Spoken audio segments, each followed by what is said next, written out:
Dalam Bapa dan Putra dan Roh Kudus. Amin. Allah yang penuh kasih, terima kasih hari ini Engkau mengingatkan kami untuk memperbaiki kantong anggur hidup kami. Karena dengan memperbaharui kantong itu kami menjadi manusia baru. Membaharui manusia baru, manusia lama kami. Memperbaharui sikap, mindset, dan cara pikir dan cara pandang kami. Bantu kami ya Tuhan, supaya kami selalu hadir dalam hadirat-Mu dan bekerja untuk kebaikan-Mu dan sesama. Terpujilah nama-Mu kini dan sepanjang segala masa. Amin. Para saudaraku terkasih dalam Kristus, bacaan hari ini Yesus ditantang tentang puasa. Kenapa para murid tidak berpuasa, sedangkan murid Yohanes berpuasa? Dan Yesus mengatakan selama berada bersama mempelai, mereka tidak perlu puasa. Tetapi ada waktunya mereka akan berpuasa. Dan Yesus memberikan suatu parabel, suatu perumpamaan bahwa pakaian yang sudah tua, yang sudah lapuk, yang lobang, yang bolong, tidak bisa ditambalkan dengan kain yang baru. Karena akan merusak segala-galanya. Atau juga seperti kantong anggur yang lama, ya, yang mungkin sudah puluhan tahun, yang terus diisi oleh oleh anggur yang baru, lama-lama juga menjadi lapuk. Apa yang mau disampaikan Yesus kepada kita? Bahwa kita harus mengubah mindset kita. Kita harus mengubah cara pandang kita yang negatif, yang benci, yang marah, yang kecewa. Jadi mindset yang destruktif, yang negatif harus berubah menjadi mindset yang positif, yang konstruktif, ya, yang encouraging, yang positif, ya. Nah, itu yang dikatakan kantong anggur yang baru. Sebab kalau kantong ini tidak kita ubah, apapun juga, siapapun juga, dimanapun kita juga akan menjadi manusia yang negatif, yang destruktif, yang penuh dengan kebencian, yang penuh dengan kekecewaan, yang penuh dengan nestapa. Ya, karena cara pandang kita yang negatif, yang melihat hidup ini sebagai sesuatu yang kebencian, ketakutan, kemarahan, ya, curiga. Ya. Jadi bukan lagi sebagai saudara yang saling merangkul, saling menerima, saling mencintai, saling mengasihi.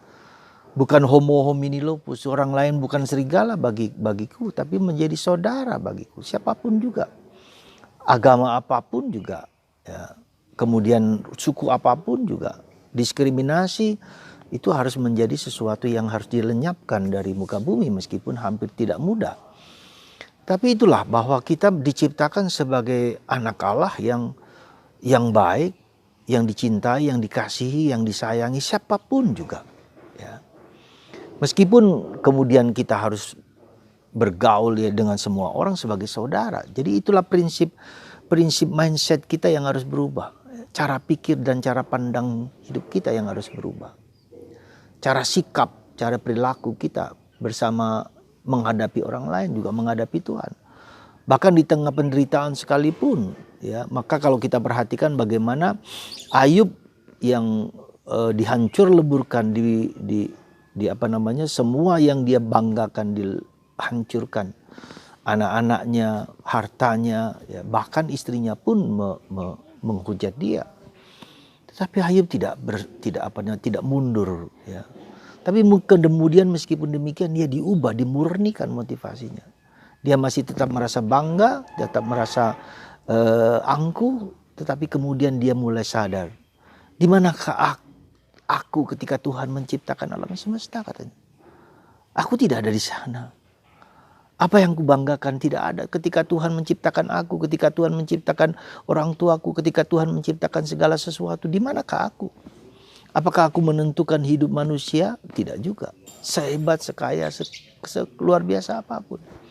Jadi dengan demikian seringkali penderitaan, kesulitan, masalah, problem itu justru memurnikan cara pandang kita. Ya, cara mindset kita yang mungkin negatif, yang penuh kebencian, yang penuh ketakutan, yang penuh kecemasan berubah menjadi suatu bentuk penyerahan diri. Ya misalnya kalau kita mudah cemas, mudah ragu ketika kita mengalami penderitaan, mengalami salib, anak kita mengalami kesulitan-kesulitan, kita kemudian down, kita kemudian frustasi, itu juga mungkin cara pandang kita yang menganggap bahwa Tuhan itu hakim, nggak adil. Ya. Nah ini cara pandang. Jadi jadi terus menerus kita berubah. Terus menerus kita diubah dengan cara pandang yang positif, yang hidup, yang gembira, yang sukacita di tengah segala kesulitan. Sebagai contoh, beberapa hari yang lalu Ordo Karmel digembirakan dengan peringatan dengan kanonisasi Santo Beatus Titus Bransma. Apa yang menarik pada Titus Bransma adalah ketika dia di penjara di kamp tahanan itu, dia menulis sebuah puisi yang sangat indah dan hidupnya sungguh-sungguh menjadi suatu kegembiraan. Aku bahagia dalam derita. Meskipun tidak ada apa-apa di kamarnya, hanya salib, mungkin salib pun tidak, hanya kursi dan meja dan sangat tidak ada apa-apanya dengan penuh kebencian, dengan penuh kebrutalan. Dan dia bilang aku tetap mencinta. I love German, I love Dutch, I love people. Meskipun dia tidak cocok dengan situasi yang mengerikan itu di kamp tahanan itu, dengan orang-orang yang frustrasi, yang kecewa, tapi tetap bahagia. Aku bahagia dalam derita. Itu tidak mungkin terjadi ketika kita tidak bersandar kepada Tuhan. Itu tidak mungkin terjadi ketika mindset kita tidak berharap kepada Tuhan. Bahkan ketika dia mau disuntik mati pun dia masih memberikan rosario kepada suster yang mau menyuntiknya itu. Ya, diberikan rosario dan dia memberikan kesaksian betapa dalam kesulitan yang tak terkira pun, dalam brutalisme, kejahatan yang mengerikan itu, orang tetap bahagia. Meskipun kita sakit, meskipun kita susah, tetapkah aku bahagia dalam derita? Di mana saya juga mengalami kesulitan-kesulitan apapun juga, apakah aku tetap bahagia? Inilah tantangan kita, inilah mindset kita, berubah. Ecclesia semper reformanda. Ya. Nah, pada saat-saat seperti itu, pada saat yang sulit itu, seperti Tuhan tidur, seperti Tuhan tidak peduli dengan kita, ya, itulah kita berpuasa. Disitulah kita berpuasa. Berpuasa bukan hanya dalam puasa mati raga badan, tidak makan, tidak minum, ya. Tapi juga berpuasa, sikap mental kita berubah, ya. Dari bersandarkan pada aku, bersandarkan pada Tuhan. Nah, jadi dengan kata lain kita berusaha terus-menerus, saudaraku terkasih, ubahlah mindset kita. Cara pikir kita yang negatif, yang destruktif, yang merendahkan, putus asa, kecewa. Ya, tetapi dengan kegembiraan dan sukacita. Ya. Setiap hari adalah morning, setiap hari adalah pagi. Setiap hari adalah kegembiraan. Hari ini pagi yang cerah.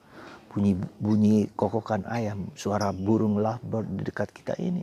Semua ini adalah bentuk di mana Tuhan selalu membaharui dari hari ke hari. Anda dan saya diajak untuk bersukacita, bergembira hari ini setiap kali. Tuhan memberkati Anda, ubahlah mindset kita. Cara pikir yang destruktif, berubahlah menjadi positif. Apapun juga, ketika kita bangun, kita kecewa, ubah menjadi positif. Tuhan selalu bersatu kita, memberikan harapan. Hidup kekristenan adalah hidup karena janji. Tuhan menjanjikan mendampingi kita, bukan melepaskan kita dari segala salib. Dalam penderitaan, Tuhan hadir mendampingi kita. Mari saudara, bersama saya dan bersama kita semua, kita merendahkan diri, bersujud hanya kepada Tuhan. Dalam sukacita dan kegembiraannya yang selalu menghibur dan menguatkan kita. Aku bahagia dalam derita. Tuhan memberkati Anda semua. Dan Bapa dan Putra dan Roh Kudus. Amin.